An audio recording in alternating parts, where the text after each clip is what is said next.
Howdy everybody, and welcome to another Good e-reader video comparison video. My name is Michael. And this is Peter. Today we got the Apple iPad 3 on the right, and on the left we have the new Amazon Kindle Fire HD 8.9. So this is the latest and greatest. We're going to basically compare these two new devices and put them head to head to show you ebooks, comics, magazines, newspapers, content distribution systems, and a whole lot more. So what do we have? On the left is the Kindle Fire HD 8.9. It's quite the mouthful. We have our carousel. Oh, we're getting low on battery, but that's okay. The battery life on this is actually quite good. On the left here we have the carousel. This has everything that you've most recently utilized, downloaded, or kind of opened, like a website or so forth. And we'll get into specs in a little second here. You also have games, apps, shop at the top, so you can scroll into the appropriate section. Say you want to look at music, you can go to your music section, and every one of the categories up top has an equivalent store button. And this is an Android tablet. You do get similar Android stuff on there, like top drop down, hotkeys and stuff. However, it's so Amazoned up that you don't have the traditional 5-page Android home screen. Amazoned up? It's so you like that? Yeah, it's very good. Amazoned up because you don't get the traditional 5-screen Android layout with wallpapers and widgets and all that kind of fun stuff. Yeah, it's very skinned. I mean, that's the thing, the hallmark with all of Amazon's tablets is they're very distinctive. You wouldn't know they were Android unless you start diving into the settings menu. So we have ice cream sandwich on this, and we have iOS 6 on this. 9.7-inch screen versus an 8.9-inch screen. Both have front-facing webcams of comparable a megapixel display, resolution 2048 by 1536, whereas here we have 1920 by 1200. So massive difference. Yeah, I mean massive, but not like huge. No. Not when we looked at the Kindle Fire HD 8.9 against the Nook HD+. Oh, it's almost identical. Yeah, almost identical, whereas this is a bit bigger of a difference. I would probably say that the Kindle Fire HD 8.9 has a longer battery life. Both of these you can't expand the memory, so you have to make sure that when you're initially buying either the 16, 32, or 64 gig for the iPad, or if you're getting the 16 or 32 for the Kindle Fire, you do have to make sure that you are getting enough space to be able to handle it. If you're media centric and you're always loading in your own videos, obviously the bigger the better, right? Right, and HD content can fill up your hard drive pretty quickly, as you all know, so it's definitely going to be a factor to get the higher model. Yeah, so the same thing with here. The best thing that you can do is add a wallpaper, and that's something you even can't do with the Kindle. But both of them you can't put in widgets and live wallpapers and things like that. When it comes down to it, I mean, you're getting all your apps and everything else from the App Store. Kindle delivers their content a little bit differently. You can click the shop icon at the top. This is your kind of general overview of where you can go from there. And as you dive in, the bookstore is going to look different from the App Store. That's going to look different from the video store, from the music store, and so on. It's almost as if they have a dedicated store for each. Yeah. So when you're doing business with Amazon, it's like you're doing business with Amazon. When you're doing business with Apple, it's like it's hard to know who you're doing business with, right?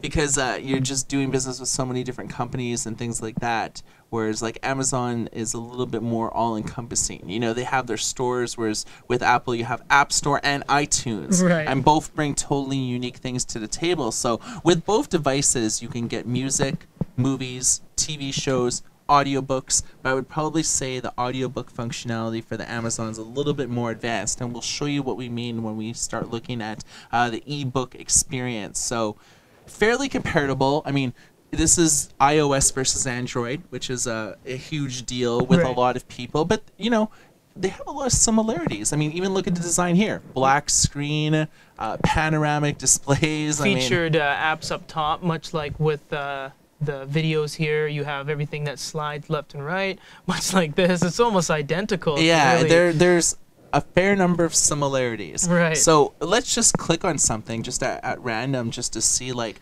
how that's displayed. So you've clicked on a TV show there. We'll just click on Breaking Bad here, another TV show. And you'll see here that we both have the Buy HDSD. You can actually buy here as well. And you have season breakdowns, notes, descriptions. They both pretty much bring the same thing to the table, just in different ways. Yeah. All right, guys. So this is a bit of an overview of the content distribution system. We could focus on this for 30 minutes if we wanted to, but you know, you get a sense on like what they both bring to the table. I don't think I have to mention that iOS has probably the largest number of apps out there right now, next to Google Play. So one of the things that we want to look at is the ebook experience.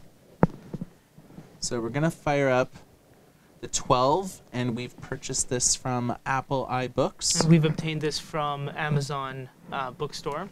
So you can see here, even by the naked eye, there's a lot more blues in the background on the iPad, and there's not so much. It's more of a white on the Kindle. So e-reading experience-wise, it almost looks like the contrast is truer white on black on the Amazon.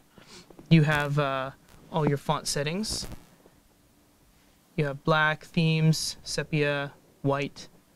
Text changes live. Font styles. You've seen this all before. We're just going to give you guys a brief overview here. There's no Wingdings font. Oh, man. I wanted to read it with like bells and whistles. I want impact bold. That's what I want. Yeah. Something that the iPad does is scroll. So you can actually set up scrolling, which it actually renders the entire book at once, and you can just endlessly scroll downwards until you're actually finished. Which, when you're holding either the iPad 3, iPad 4, iPad mini in one hand, you may not be able to do this by holding it in one hand, but it's fairly easy. It's still kind of a cool feature too. Yeah, I mean, it's the only e-reading app that does have a scrolling feature. On most books on the Amazon, you can find a play button at the bottom, and this will actually read along. Sickness will befall him, such that he is made into the likeness of a demon, terrible to gaze upon, and he shall be the father of destruction, called the 0, 5, and men shall say, would not. So you actually get text-to-speech kind of, it says right there, tap play, listen to text-to-speech at the bottom. And, you know, primarily, Amazon and Audible have introduced the ability to be able to download both the audiobook and download the real book as well. So you have to make 2 purchases, but will actually allow you to do some pretty amazing things. Not only will you be able to listen to a professional narrator rather than that sort of robotic text-to-speech voice, but you'll also be able to pick up where you left off in the book on the audiobook version and vice versa. So let's just show you this very quickly, because this is something that not even the Amazon app for iOS does. Right, this is a different book. This is Saving Rachel, and as you can see here, there's the play button located at the bottom once more. This is narrated by Adam Grupper. Rachel, the voice said. Rachel, the voice says, Kevin has just regained consciousness. Would you like to see him? Rachel perks up.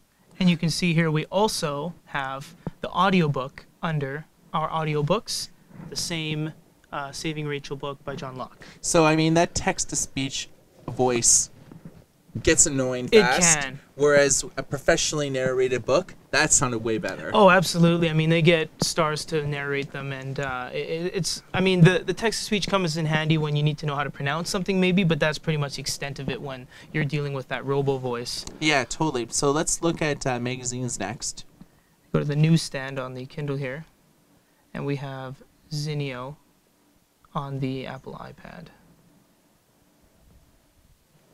We have Rolling Stone, same edition. We'll go to the home page on both so we can kind of give you guys a side-by-side. So they both have this kind of page roll here on the bottom to let you know what page is coming up. Yeah, it helps you easily navigate it. So in case you're just joining us, this is a 9.7-inch screen Apple iPad 3, and this is the 8.9-inch Amazon Kindle Fire HD. And you can see that far more pictures being displayed on the iPad.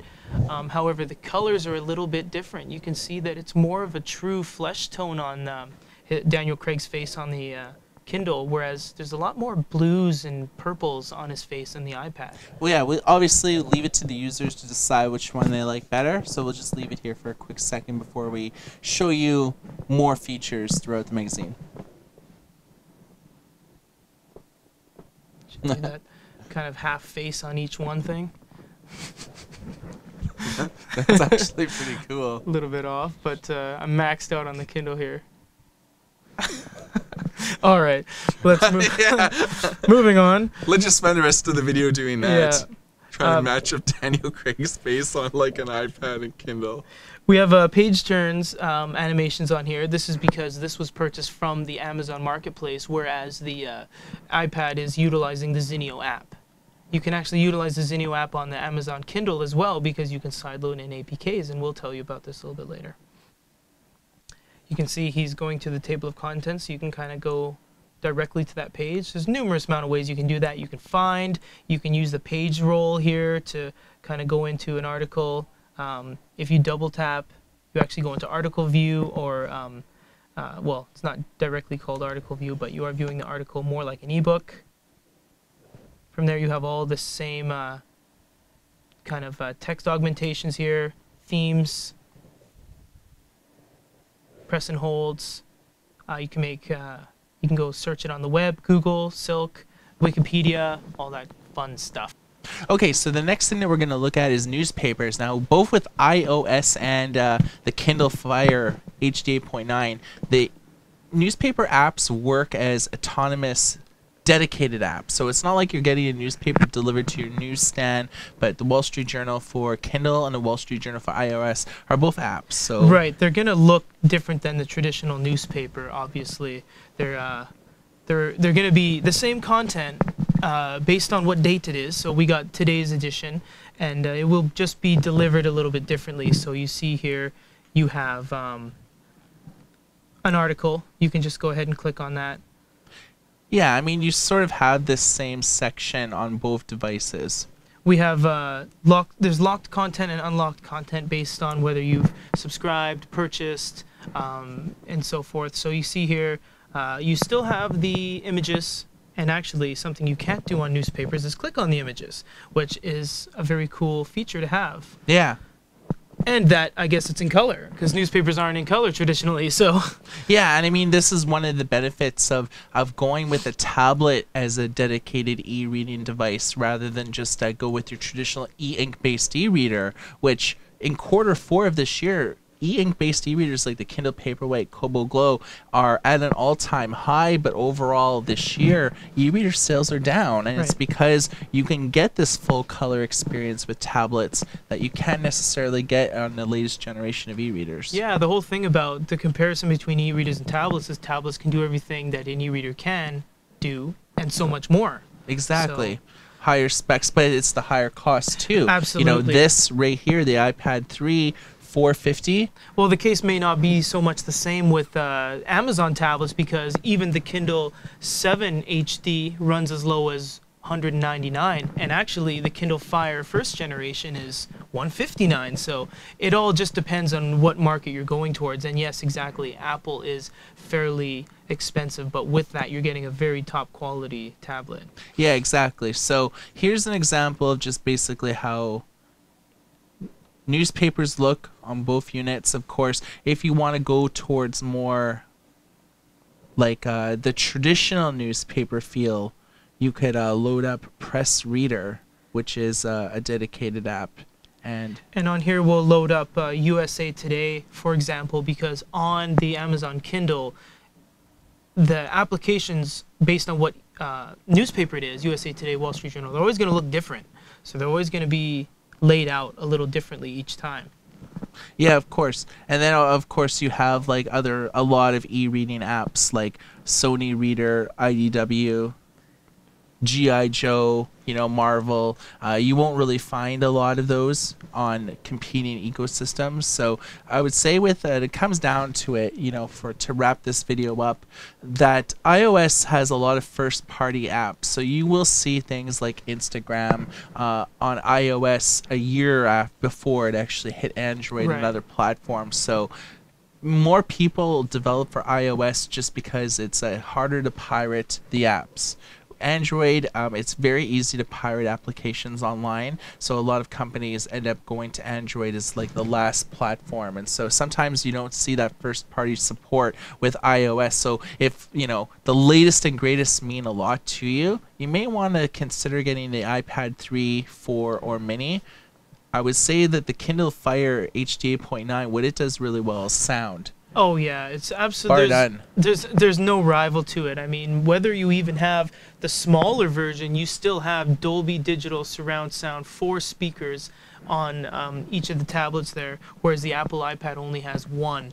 And although you can download equalizers and all that kind of stuff, a raw experience, Dolby 4-speaker sound, hands down on the Kindle Fire tablet. So in the end, I think I'd recommend the Kindle Fire HD 8.9 as a dedicated e-reading device. If you're primarily buying this tablet to read magazines, newspapers, comics, audiobooks, and ebooks, I would go with that. If you're more concerned with like Twitter and videos and playing games and apps and more doing non-core reading things, the iPad is a valued investment, and with the prices with these are fairly comparable. Right. The prices for the 8.9 start as low as $299 and $199 for the 7-inch, whereas the Apple, I think even the lowest version starts at $499 or something like that. So the price is almost doubled.